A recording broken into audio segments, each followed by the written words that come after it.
ఏదైనా సుఖాసనములో కూర్చునుము. వజ్రాసనము మంచిది. లేదా కుర్చీపై తిన్నగా కూర్చొనవచ్చును. గాలిని వేగముగా ముక్కు ద్వారా తీసుకొనుచు ముఖమును పైకి లేపుము. వెంటనే ముక్కు ద్వారా గాలిని విడచుచు ముఖమును క్రిందకు దింపి గడ్డమును కంఠమునకు ఒత్తునట్లు చేయవలెను. తిరిగి గాలిని తీసుకొనుచు ముఖమును పైకి లేపుము.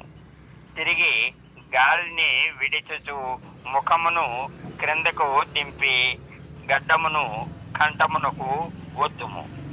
ఈ విధముగా 3 నిమిషముల వరకు చేయవలెను. గాలి తీసుకొను సమయం కంటే విడుచు సమయము ఎక్కువగా ఉండునట్లు చూసుకొనవలెను. ఉపయోగములు: రొంప, దగ్గు తగ్గించును. ఇన్ఫ్లుయెంజా, టైఫాయిడ్, పెనోమోనియా మొదలైన వ్యాధులు తప్పక నివారణ కాగలవు.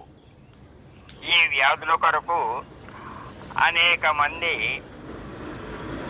ఎంతో ఖర్చు చేస్తూ ఉన్నారు.